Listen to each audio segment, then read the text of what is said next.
Yesterday, we got to see an amazing debate at the Oxford Union on my favorite subject, the religion of peace. Now, I don't know if these debaters are quite as amazing as Mohammed Hijab is, but they're pretty close. There are still Muslim countries in this world which say that their legal system is based on Sharia, which allow the marriage of children because of their belief in those verses. Are you saying they're not Muslims too? Again, and I do not understand why it is so difficult for proposition to wrap their heads around this. People can take any text and they can misinterpret it and they can misapply it and they can believe that what they're doing is Islamic. Leighton, sit down. They can believe that what they are doing is Islamic and in accordance with Islamic principles. I am asking you to scrutinize Islam and its teachings. Let me get to its point. The people who misquote, misrepresent, and take Islam at its worst and then try and purport that they are Muslims and they are following the teachings of Islam are people you should be suspicious of, I have no doubt. But that is not suspicious of Islam. The question posed by the sister is that she never reached puberty, she never got a period, can she marry? As far as marriage is concerned in Islam, to consummate the marriage, it's a requirement that the girl should reach puberty, and this is the view of many scholars, including Sheikh Ibn Taymiyyah. The government's own 2020 review of group-based child sexual exploitation said two things very clearly. First, that group-based child sexual exploitation offenders, let me please land, are most commonly white. I'm getting to that point. And second, that the data are too poor to show that any ethnic group is uniquely predisposed to offending or overrepresented as perpetrators. That answers your point. I hope you heard it. In other words, there is no evidence that so-called grooming gangs involving Muslim men are disproportionate once you step back and look at the whole picture, rather than a handful of high-profile cases. I didn't take it. Please go ahead. Please stop the time. Groups of men rape children. Groups of men. So there's two different types of people here. There's individuals like which you said was 81% white.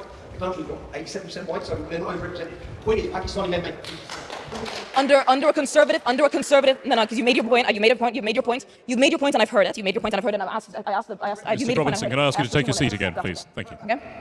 Did you see how lame that was? That was them using House rules and procedure to basically shut Tommy Robinson down when he was trying to educate them on what is really going on. That's how desperate they are to win. That's how desperate they are to maintain the narrative. A conservative government inquiry into, a conservative government inquiry into the proportion of grooming gang-related crimes committed by all groups, found. Mr. Robinson, I must ask you to take your seat. The point has been taken. The President is responding. Right. Please do check the facts after this. Everyone here in the chamber is more than welcome to do so. I'm asking for 2 more minutes, if you'll allow me that.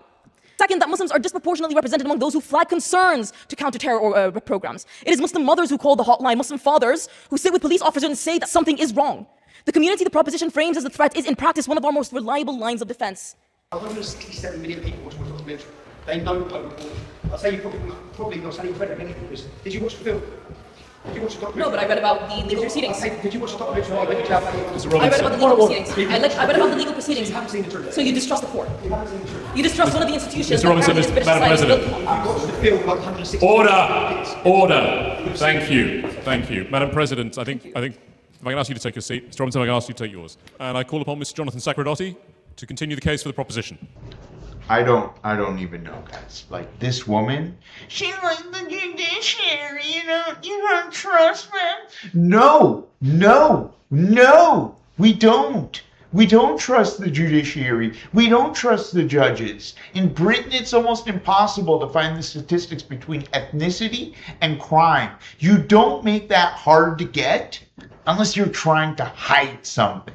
Again, someone caught in Las Vegas, left to Israel and very quietly allowed to escape bail. And of course, well, Jeffrey Epstein, Weinstein, if we said, wait a second, what do they all have in common? Should we start being suspicious of what they all have in common? You'd say that's anti-Semitic, and rightly so.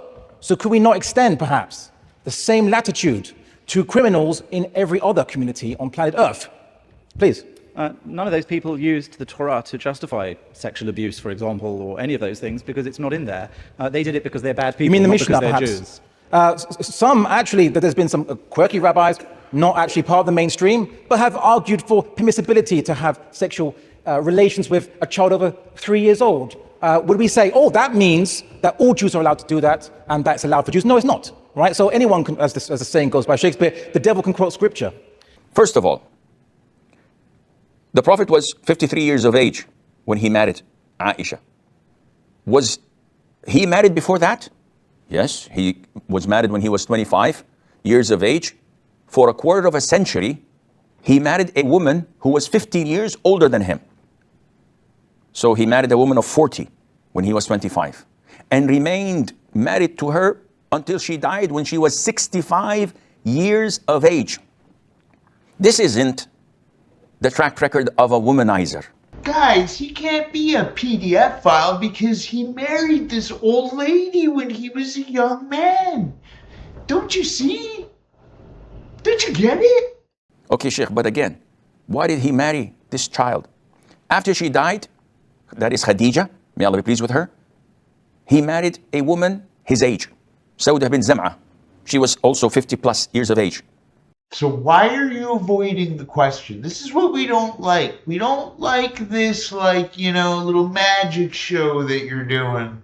This is a magic show. Why did the Prophet propose, alayhi salam? Because Allah ordered him to marry her in a revelation. And he saw her picture twice, brought to him by Jibril. Why did he marry Aisha? Because she was the daughter of his lifetime friend, his best friend, Abu Bakr. You know, I'm not an expert on this subject matter, but somehow the fact that it's his friend's daughter actually makes it worse for me. It makes it worse for me. And they wanted to strengthen the bond. So he married her. But again, why at this young age? This is the norm. At the time of the Prophet ﷺ, this is the age that girls got married in. Don't judge their era with the standards we have today. He's not supposed to be judged according to modern standards, but he is the ultimate moral example for all mankind onto eternity. So people talk about what ISIS did to Yazidis. Where were the Yazidis, by the way? Or in the Middle East? For how long? 1,400 years. And who were their neighbors for 1,400 years? Muslims. So did Muslims only after 1,400 years say, wait a second, those look a bit funny. Yazidis, let's persecute them and kill them. That's how ridiculous the argument is. Guys, we must be going crazy because the guys who quoted a certain religion when they took all those Yazidi women captive, you see, it's all just made up in our heads. Even though they quoted it, it's not real. You see, all of them are mistaken, and really, it's these Oxford Union debaters that we should really listen to because they know what's up. They know the real religion. It was said, doesn't Islam say you must kill gays, people who are homosexual? No, it doesn't. Not in a single verse, not in a single hadith. Brother, please tell me, how many gays did the Prophet Muhammad kill then? في حالة اللواط من الموت الأولى حتى لو كان عزابي Does anyone know the quote, live and let live? You've heard of it? Does anyone know a famous person or an infamous person that said it? You don't know? Or you're not going to like what I say next. I'm going to give you someone that you won't be able to get out of your head. There was a guy that said it relatively recently. His name is Osama bin Laden. Okay, yes, I do condemn Osama bin Laden, his methods, because as the classical medieval Islamic scholar Ibn Qurtubi says, it is not permissible for us to retaliate in the same manner even if the enemy kill our women and children and cause sorrow to befall us. It is not permissible for us to act likewise with the intention of making them feel grief and sorrow. Medieval Islamic scholars understood the rules of war. Osama bin Laden wants to change it to become part of the modern world, to imitate the West. And he cites Winston Churchill's bombing of Germany. He said they can bomb civilians, why can't we? So apparently randomly harming civilians and trying to get the Third Reich to finally submit and give up are totally the same thing. And if you enjoyed the video, I would sincerely appreciate you hitting that like button.